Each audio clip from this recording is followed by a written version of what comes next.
All right, y'all. Let me give y'all a rundown on what's going on in my life at this time. Okay, so now I was fired from Kellogg here in Memphis, Tennessee, and um, the union put a grievance in on my behalf to arbitrate my wrongful termination. So the thing about that is, under the contract, it say arbitration shall proceed with with no unnecessary delay. So Kellogg, what they did was they kept putting my arbitration off for over a year, and that was strategic because the reason they was doing that is because I have a federal lawsuit in the federal courts. So they were waiting on discovery to close in that because they were hiding emails that they didn't want me to have in discovery for that case. So my arbitration was pushed off for over a year. And the union attorney that was supposed to be representing me kept allowing the company to do that. So I put a grievance in against the union and the company with the NLRB. But these government bodies, they don't really do nothing. They give you every excuse in the world why they can't move. So okay, bam. In August of this year, I had my arbitration. Now, the union attorney, he comes stumbling in there late. Sam Morris of out here in Memphis, Tennessee. If y'all familiar with Sam Morris, he's an employment lawyer here in Tennessee. And he comes stumbling in there late. So the company had already been there for hours because I had came early to scout the scene. So I seen the company attorney and Brenda Bryson, the labor relations manager. That's the one who retaliated against me and fired me. They were in there already preparing. So when Sam come in there stumbling in there late, I instantly snapped on Sam. I'm like, man, well, I don't know what type of clown show y'all pulling. You coming in here late. We ain't got nowhere to sit down to go over the case or nothing. So he tried to do it all out in the open in the lobby where everybody sounds like, what the fuck you think I am? You know what I'm saying? So where everybody can overhear. So we're gonna fast forward now. So we get into arbitration. The arbitrator, Mark Sawardi, out of St. Louis, Missouri. You can see his name right here, Mark Sawardi. He's the arbitrator. This man allowed the company to put on their case until 2:45 p.m. Then they informed me that he had a 4 p.m. flight to catch. So now the company has put on their case from till 2:45, and Sam Morris, who's supposed to be representing me as my union counsel, did not object to that. So now you got like a very short window. If he got to catch a 4 o'clock fight, he got to check in and do all this other stuff. So now they sabotaging my arbitration, to get this man on this 4 o'clock flight. And then to make matters worse, the arbitrator and Mark Keenan, Kellogg's attorney, stayed in the same hotel and they rode to the airport together. So I filed a motion in the Shelby County Chancery Court to vacate the arbitrator's award. So, of course, the arbitrator is going to file a motion in opposition. I filed a petition, so of course the arbitrator is going to file a motion in opposition to that. That's to be expected because it's the arbitrator's decision that I'm putting a motion to vacate.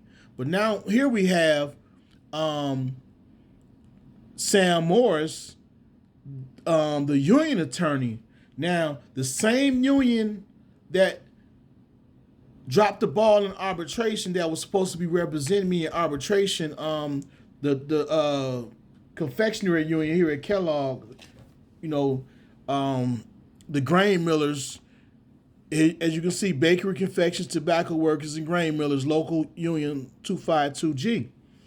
Now, this same union that was supposed to be represent me in winning my arbitration is filing a motion to dismiss. They're filing a motion to dismiss, as you can see, motion to dismiss. So they should have just stayed out of it, but they're throwing their hat in the ring, showing me that the setup was a whole setup from the beginning. Because why would the union that was supposed to represent me file a motion to dismiss my petition to vacate? You see what I'm saying?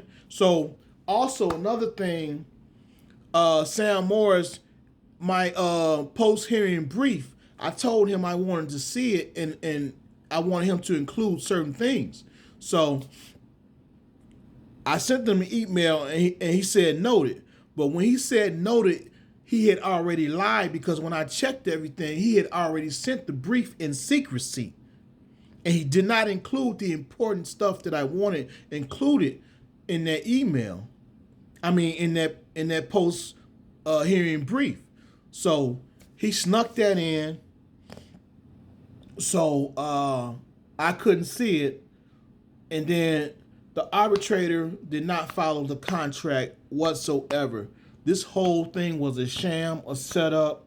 The arbitrator, the contract is explicit, unambiguous. The arbitrator flouted all the rules of the contract in order to be biased towards the company. Now, this is W.K. Kellogg here in Memphis, a multi-billion-dollar company, and these are multi-million-dollar law firms conspiring against me, a pro se litigant. So I just wanted to let y'all know and be aware of that. And another thing, like I have my federal lawsuit for retaliation against Kellogg still in the federal courts, but the judge, Judge Mays, is refusing to make a ruling on my motion. So now my next step is to file for appellate review, because this man has refused to rule on my motions for months now. So I'm just putting this picture together for y'all to show y'all how the courts and these law firms and these big companies, they come together and they put that pressure on you. And if you're weak-minded, if you're weak-willed, you're going to break. But if you're a strong-minded individual, nothing's going to stop you from seeing that finish line. And that's my message to these individuals. Nothing's going to stop me from seeing that finish line. You're going to have to make a ruling. You're going to have to put it in black and white. You're going to have to put your stamp on it. You're going to have to answer for it. You're going to have to show up for court and put it on the record, because I have my hearing for my motion to dismiss is Friday in Chancery Court in Memphis. So if there's any employment lawyers or anyone interested in seeing how this turns out, Friday, I believe is at 8:30 a.m. So y'all come down to Shelby County Chancery Court Friday to check out this hearing for this motion to dismiss and expose these attorneys and expose this arbitrator, for what they're trying to do. But yeah, they arguing arbitrator immunity. The arbitrators are arguing arbitrator immunity. Don't let that confuse y'all, because the arbitrator does have arbitrator immunity in certain circumstances, but that's if I'm going after him for damages. I'm not going after him for damages. I'm seeking review of the arbitration and to vacate the arbitration. So I'm allowed to name the arbitrator as a nominal party seeking to vacate their arbitration. So they argue fails. So that's where we at with this. So if there's any employment lawyers or any regular lawyers or anyone that wants to chime in, make a comment, feel free. But that's where we at. This is Hood Law. This is the whole basis of why Hood Law is here today, because of these slimy, grimy attorneys and companies. I'll catch y'all later.